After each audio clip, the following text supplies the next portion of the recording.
and again, this is not in any specific order. Make sure that you understand the functions of the rods and the cones. We kind of ended up talking about that today. And I don't know, to me it sounds like everyone's mind is fairly clear on that. So trying to think of anything else that we talked about. We also I think everybody's good about as far as the brain interaction, what happens, the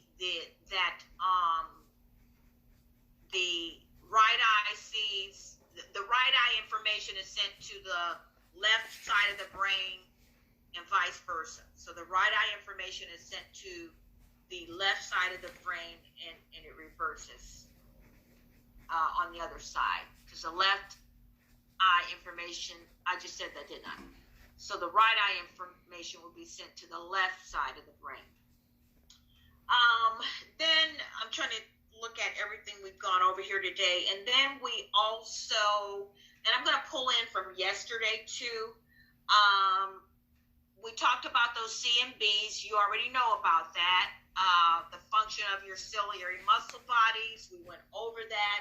I told you where they were located. And so now Tiara won't get that mixed up again. Your word list, we talked about the conjunctiva. We went over it.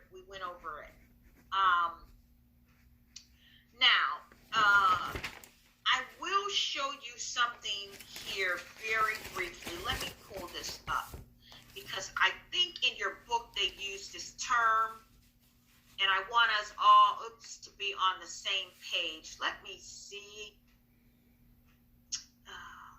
Right. Yeah, here we go. Okay, I'm going to flip back to one of these previous slides here.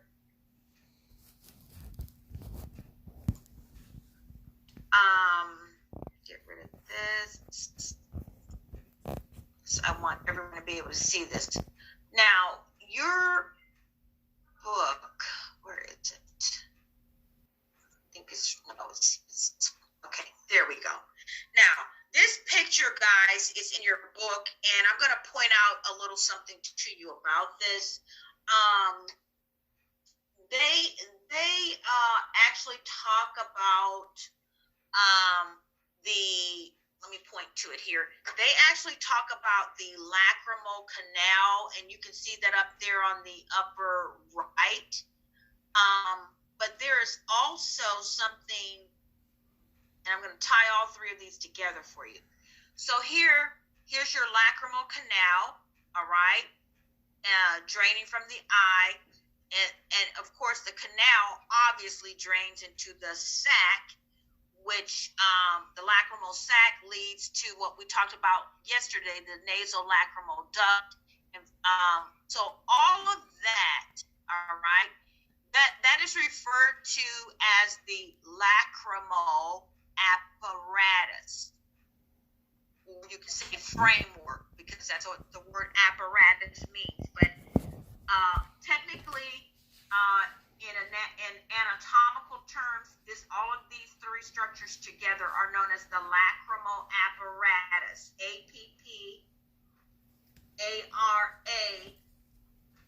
APPARATUS, the lacrimal apparatus. Okay. We also talked about, I'm going to leave this up for a minute. We also talked about the cornea. We talked about it in terms of its primary function, but we also, I talked to you about circulation in the cornea and things like that. So you need to be, familiar with those because we went over that. We distinguished between aqueous versus vitreal humor or vitreous humor. We made that distinction today for ourselves. We spoke at length regarding the iris,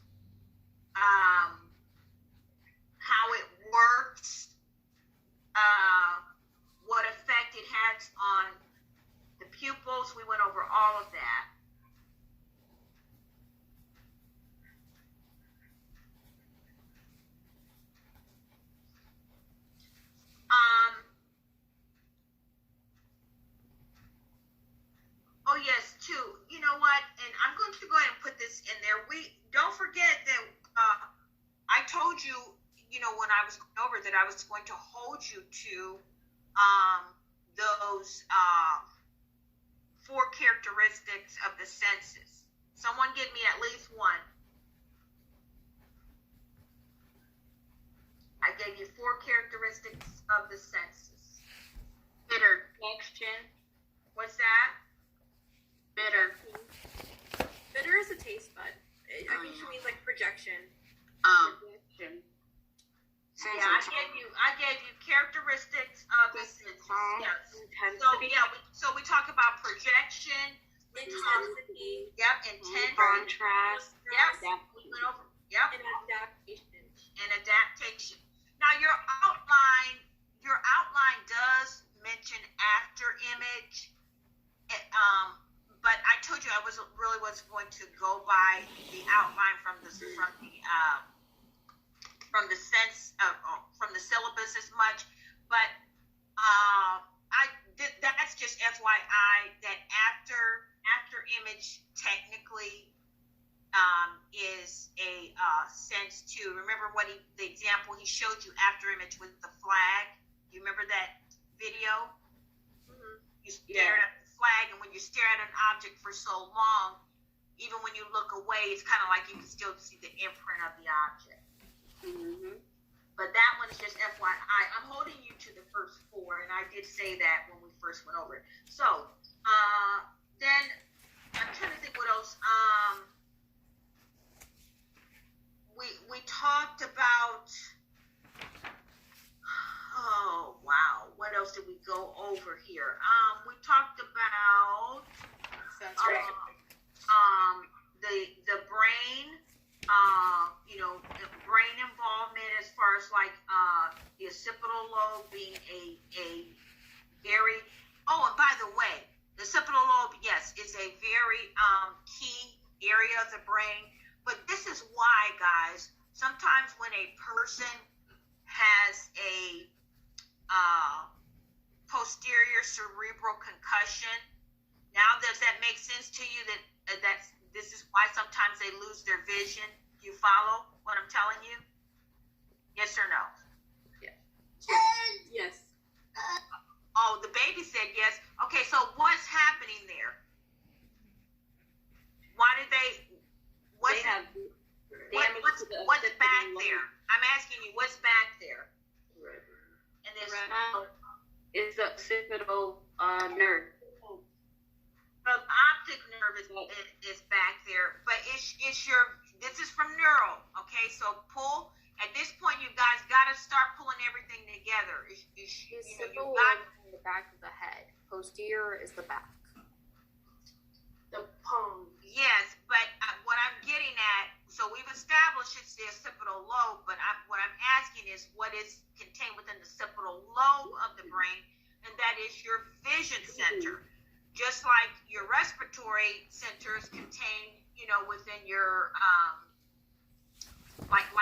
within your pons and medulla. Okay, so your respiratory centers are located within your occipital lobe. These are things you must know before you ever sit down for an NCLEX. Okay. You said the respiratory. I gave that as an example. I said just like the pons and medulla contain the respiratory center, meaning the pons and medulla is another example in another area of the brain of how the brain can control other things. So that was just a secondary example. But your example for this content is the occipital lobe has the respiratory centers.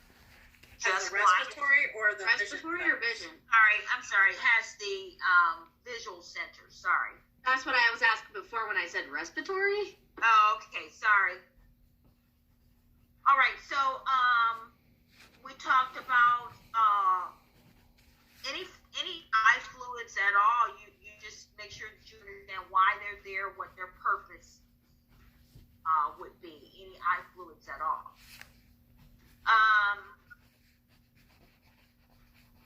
Let me see. We also discussed where central where central, we talked about where central vision is located. We talked about where the clearest point of vision is located. We went over that.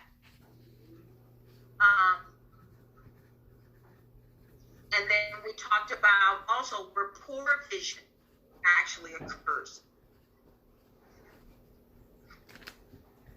Okay. So these are things you definitely want to look at. So that's what I have for the eye. Let me look at my time here because there was one other thingy I thought that I should do. Now, while I have this up, okay, I said that this would be representative of your eye diagram. It will look something like that, right? So again, which structures here are you going to pay attention to? Cornea, pupil, iris, lens. Well, you're funny. The whole eye. well, okay. Maybe I didn't ask the question properly. Which structures are you not going to pay attention to? Come on, guys. I say this all the time. You guys need some dopamine or something. What we didn't talk about. You need dopamine or dopamine. Which one? I have both. Which one you want? That's gonna be the picture on the test. Okay, what she really needs something extra. She evidently didn't even hear what I just said. What did I just say? Somebody tell her what I just said. It's gonna be something like this picture on the test. Right. Okay. So we're doing diagrams on the test. Is this? It's anatomy. Yeah, this is A&P. So, what is your first diagram for endocrine? What did I tell you? The man. The man. Yeah. Stan the man. All right. Oh no. This is your second diagram of the three. You will have three diagrams. Okay. Now, let's go back to my question. What structures on this picture, let's say, you are not going to study? Which ones are you not going to study? Corneal epithelium. Okay. All right. Is that what you're asking? Well, that's true. But you're not going to study. Why are you not going to study that, Mila? Because of what? What do I always tell you? We didn't talk about it. Hard. Don't study what we didn't go over. Yes. Why would you do that? That wasn't me, Miss Johnson. No. No,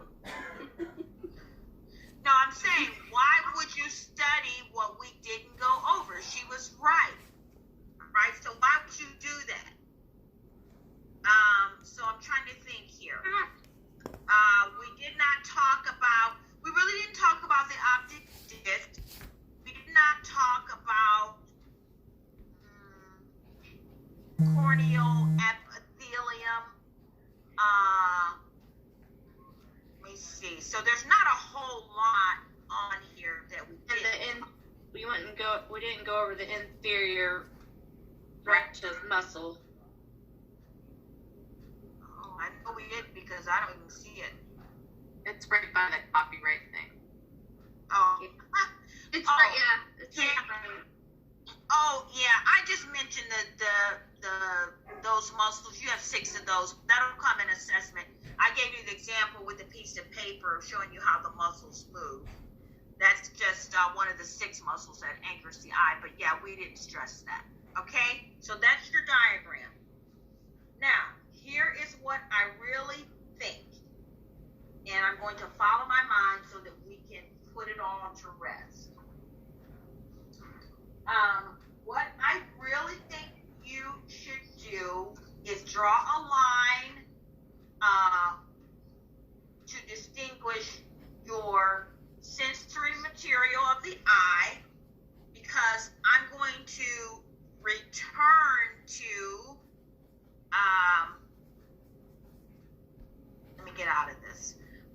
going to actually return now in our last few minutes to just a couple points on your endocrine that I'm not sure that I addressed.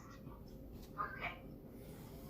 What did she say after central vision located? She said, clears vision location and where the poor vision occurs. Thank you.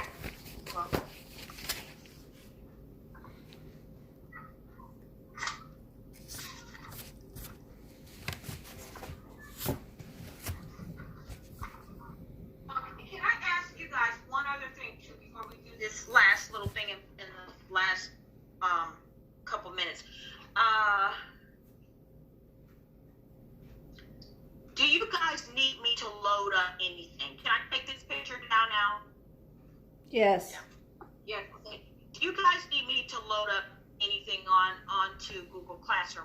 I know there was something I said I was going to load up, but You said you'd load up the pictures or something like that.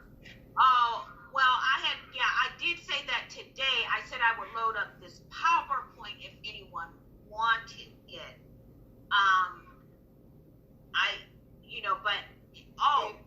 Now listen, one thing you have to know about Mrs. Johnson, once I make an offer, it's going I to. didn't hear you ask that. I said it. Here's where I'm going with it. Yeah, we wanted it. No. Well, you never told me you wanted it. Just let me finish. Here's what I'm trying to tell you about this whole thing. If I make an offer like that, guys, it's not where I'm gonna keep running back to Google Classroom, reloading stuff. Well, actually, once I load it, I guess it's up there anyway to get down in this instance. All right.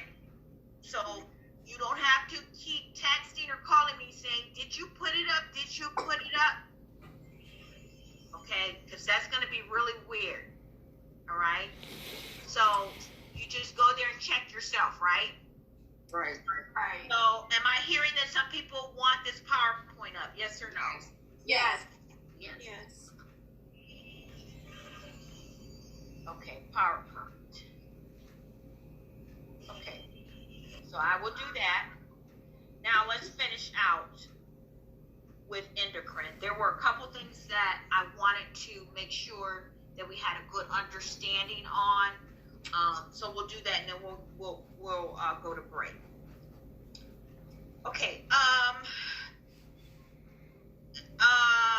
Just a few things because I kind of feel like we got a little bit distracted towards the end, and no fault of yours. But we did talk a little bit about remember the thyroid gland. So make sure that you understand. You're going to need to look in your book on that too. Make sure that you understand the difference. I might be able to get that for you. Let me see. You need to understand the difference between the anterior versus the posterior presentation, or anterior versus posterior surface of the thyroid gland. And I'm pulling it up now. Give me a second. Because I felt like I really didn't hit that as hard as I should have. I'll be straight with you. Was that when you said the isthmus is on the anterior and those I corrected it. Yes. and those four nodes were on the posterior? Yeah, the Yeah. So that's what I'm bringing up now because I want to be clear on this. Where is it? Da-da. Okay. Anyway, we'll start with our start with Hal up here. Okay. So here's can you guys see that? Yeah. Okay, I'll enlarge it. Just give me a minute. Let me do my float. Hide my float. Bring that down. Okay, so here's what she is referring to. All right, so this is the anterior surface, all right, of the And then we went to, I'm going to scan through these real quick. Oops. Then we went through the posterior surface of the thyroid. Okay, so here's another picture. Anterior surface. Do you understand? There's a right and a left lobe. There's a bridge in between. All right? Versus so that's your anterior view. Now this is versus your posterior view. You notice there's no bridge in between here because we're looking at the posterior view, and on the posterior surface of your thyroid, right and left thyroid gland, you have your parathyroid. Okay, so they are on the posterior surface, and you have two parathyroid glands on each lobe. Are we good there? Yeah. Okay, so that's what I wanted to clarify. Right now, your beta cells, I told you, make sure you do fully understand what the beta cells do. All right, which hormone does the beta cells release? The beta cells release insulin or the finishers. Yeah, they release insulin. And again, if you have that sheet out, you should know that. Now, you guys know I told you there are only 2 A&P exams, so you need to come in strong on this. Really and truly, okay?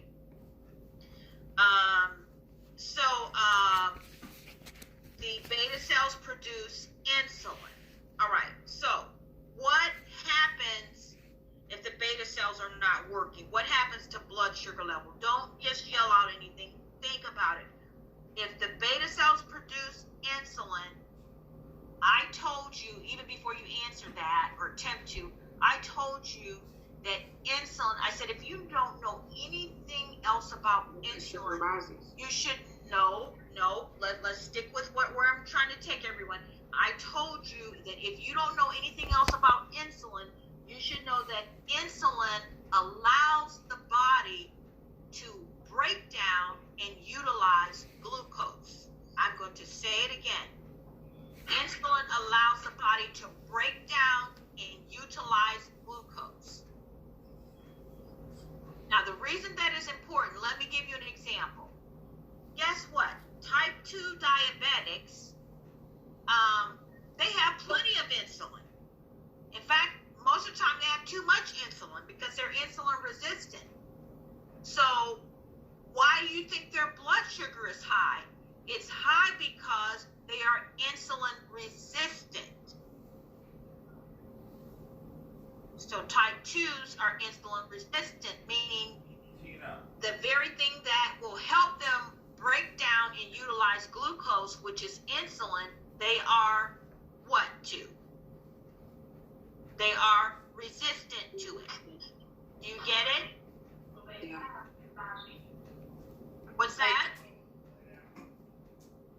I Yeah. think that was background noise. Like you said, if they start like walking and exercising and moving around, the body will naturally like start to kickstart it, and It's going to, yeah, because if they increase their exercise, then that in and of itself is going to help them have a need for glucose in the cells of their arms that they're swinging while they're walking or running, in the cells of their thighs, their legs, their heart, the soles of their feet, everything.